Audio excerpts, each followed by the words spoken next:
Good afternoon. I'd like to call the Finance, Ways and Means Committee to order for March 19th. Mr. Clerk, would you please call the roll?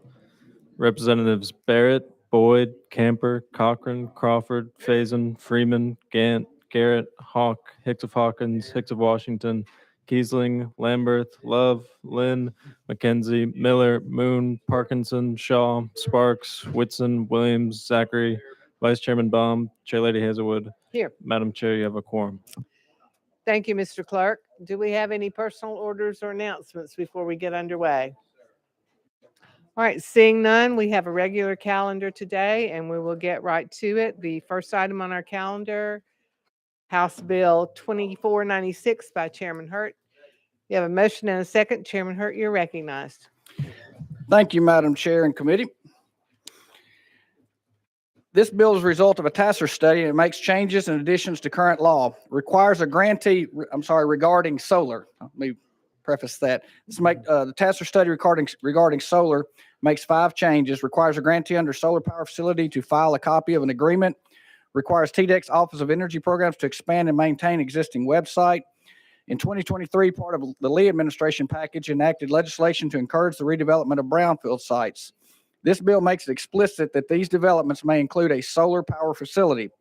Number 4 requires a solar facility's decommissioning plan to include a plan for disconnection from the local power grid at the end of the useful life of the solar power facility. And finally, number 5 reduces the threshold for solar power facility requiring a decommissioning plan from 10 megawatts to 5 megawatts. And with that, Madam Chair, I stand for questions. Representative Gant, I believe you had a question. Madam Chair, I promise I'll be short.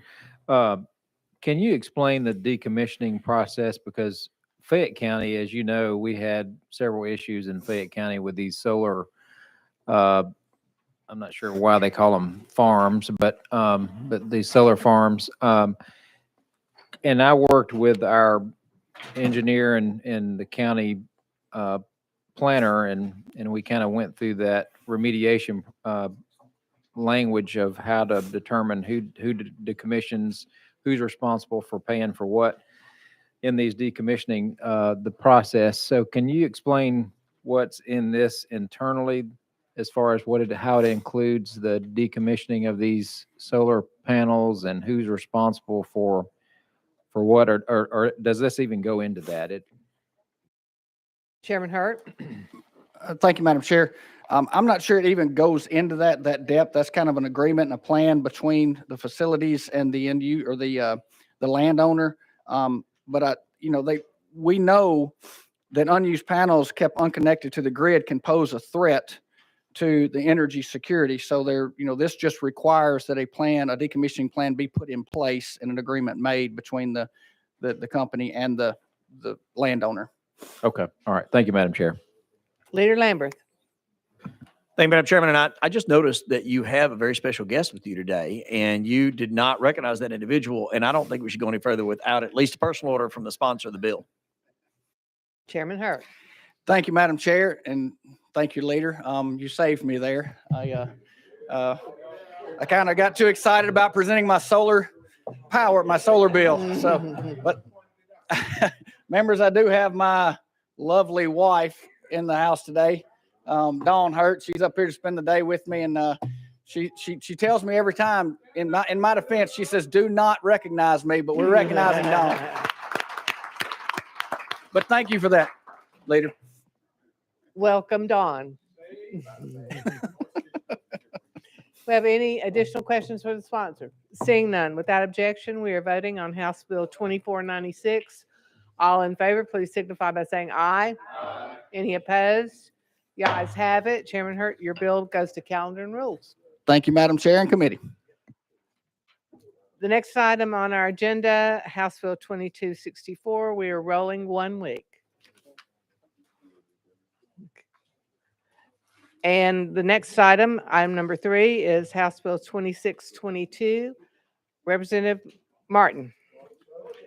of Hamilton. Representative Martin, you have a motion and a second. You're recognized. Thank you, Chair Lady. This legislation provides a pathway for an ambulatory surgery center to apply for a secondary license from the Board of Pharmacy.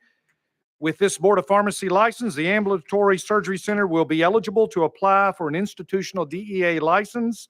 This institutional license allows for the facility to be licensed by the DEA. Currently, that license must be held by a medical director individually. This language has been worked out with the Department of Health. I would appreciate a favorable vote, and I'm happy to answer any questions. You've heard the sponsor's explanation. Do you have any questions? Seeing none. Without objection, we're voting on House Bill 2622. All in favor, please signify by saying aye. Any opposed? The ayes have it. House Bill 2622 goes to calendar and rules. Item number 4, House Bill 2425 by Representative Hicks of Washington. We have a motion and a second. Representative Hicks, you're very formal today at the podium. You're recognized. Thank you, Madam Chair. This is a simple bill. It only changes notification of annexations. It requires municipalities to give annex resolutions to each adjoining property owner within 200 feet.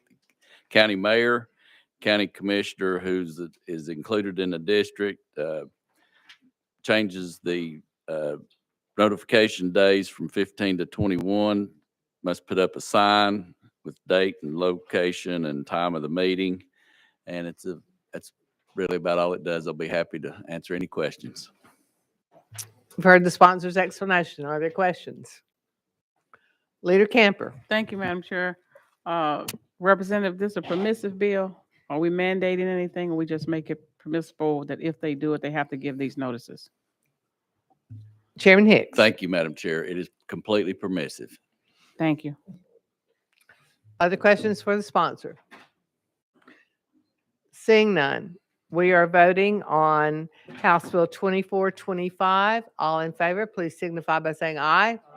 Any opposed? The ayes have it. House Bill 2425 goes to calendar and rules. Thank you, Madam Chair, and thank you, committee. Next on our agenda, House Bill 2547 by Leader Lambert. We have a motion and a second. Leader Lambert, you're recognized. Thank you, Madam Chairman. It just gives a little more flexibility to our road superintendents on purchasing fuel. Questions of the sponsor? Question has been called. Without objection, we're voting on House Bill 2547. All in favor, please signify by saying aye. Any opposed? The ayes have it. House Bill 2547 goes to calendar and rules. The last item on our calendar, item number 6, House Bill 1191 by Chairman Williams. We're rolling 1 week. Without objection, rolled 1 week. Members, with your due diligence and undivided attention, we have completed our calendar for the day. Without objection, we stand adjourned. We are adjourned.